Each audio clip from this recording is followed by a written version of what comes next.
Picture the scene. You sit down to work on something important. You place your phone next to you just to take a quick look, and before you know it, 40 minutes have passed watching random videos. Has that ever happened to you?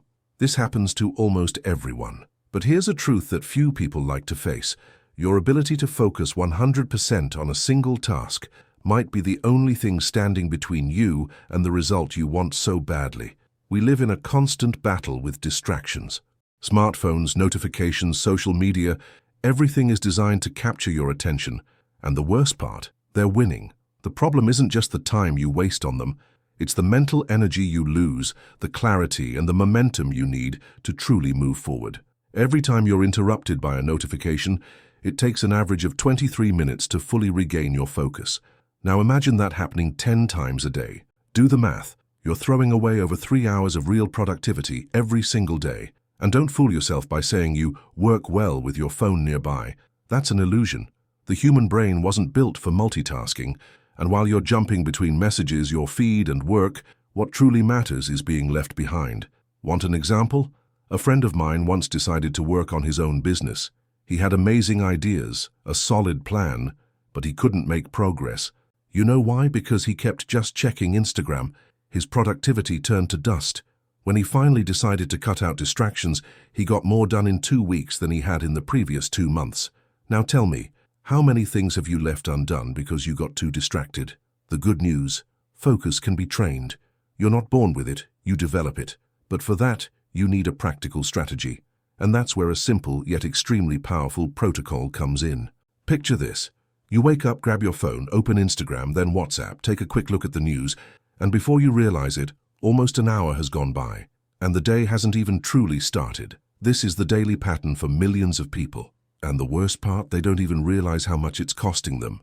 I'm not just talking about time, I'm talking about mental energy, focus, and clarity. If you want to stop feeling drained by the end of the day, even though you haven't done anything truly important, then maybe it's time to do something most people don't even have the courage to try. Disconnect for real. And this is where the 30-day distraction protocol comes in. What is this protocol? It's a simple yet powerful challenge. Turn off your phone for 24 hours. Yes, an entire day. And for 30 days, record what you do every 30 minutes. Sound radical? Maybe. But this is the kind of radical that sets you free. During these 30 days, you'll map your routine in a way you probably never have before. You'll gain clear insight into where your energy is actually going. And here's a spoiler. A good chunk of it goes to things that lead you absolutely nowhere. One of my students did this protocol and discovered she was spending almost 4 hours a day on completely random activities, like scrolling through her feed, watching videos she didn't even remember afterward, and jumping from one browser tab to another. When she started cutting these micro-escapes, she finally had the time to launch the project she had been putting off for months. Why does it work? Because you stop operating on autopilot and start acting with intention. When you write down what you're doing every half hour, your brain enters a state of awareness. You begin to ask yourself, does this really deserve my attention right now? And when you take your phone out of the equation for 24 hours, you experience a long-forgotten feeling, mental space. No notifications, no bombardment of stimuli, just you, your thoughts, and the truth about how you're spending your days. Want to give it a try? Start small, choose one day of the week and turn off your phone for 24 hours. Then print or draw a table with 30-minute blocks. For 30 days, fill it in with what you did during each interval. No judgment, just track it. You'll be surprised by the patterns that begin to emerge. Now here's something no one talks about. Even after cutting out distractions, a lot of people still feel lost.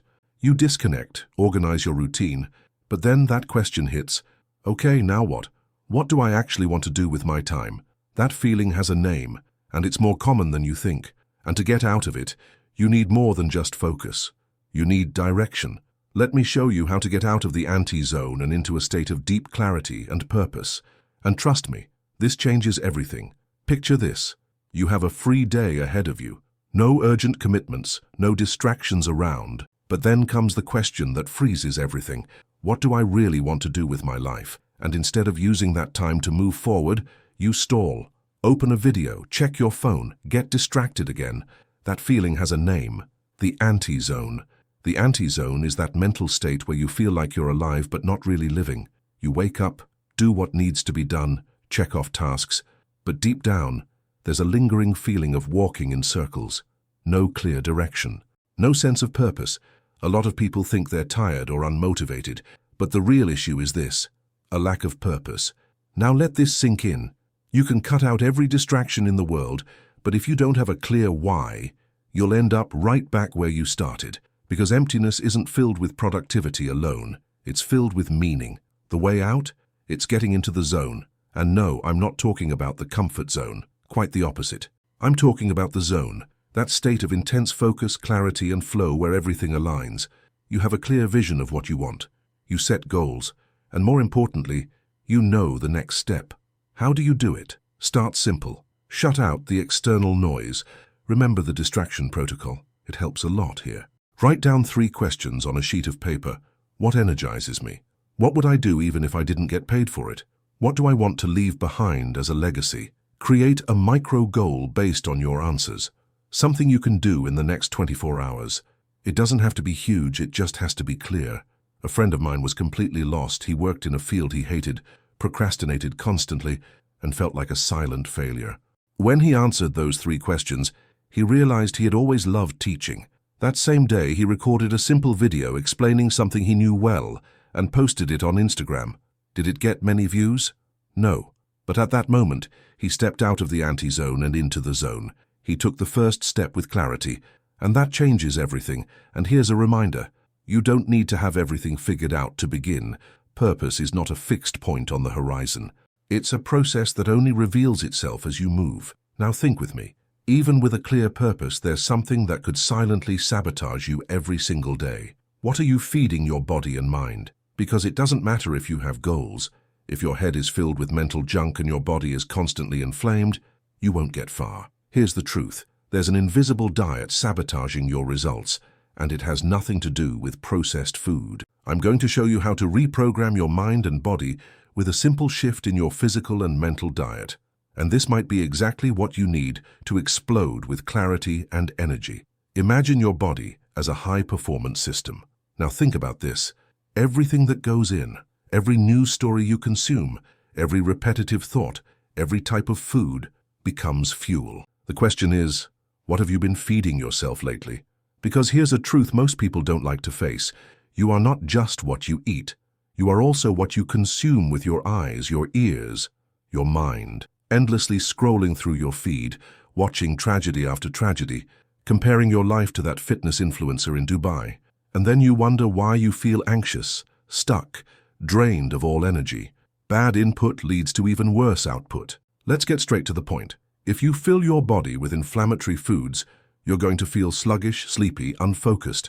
If you flood your mind with mental junk, negative news, self-criticism, endless comparison, you'll live in a loop of anxiety and paralysis. And the wildest part? All of this happens silently. No one realizes they're sabotaging themselves until the body starts sending signals. Insomnia, chronic fatigue, lack of focus, stress. All of these can be symptoms of a poor diet, both physical and mental. But take a breath, there's a way out. And it starts with a conscious choice. You get to decide what enters your system. So what can you do, practically speaking? On the physical side, cut back on sugar and ultra-processed foods. Start your day with water and real whole food. Prioritize foods that leave you feeling light, not stuffed and sluggish. On the mental side, clean up your social media. Follow accounts that inspire you, not ones that drain you. Start your day with silence, reading, or something that strengthens your mind. Avoid heavy, negative news first thing in the morning. It sets your brain into alert mode from the moment you wake up.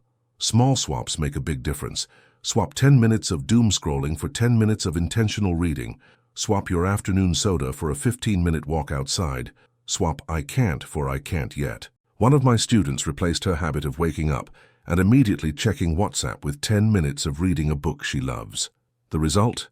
Within 3 weeks, she reported less anxiety, more focus at work, and even more patience at home. So here's a question for you to reflect on. If your mind were a garden, are you watering flowers or feeding weeds?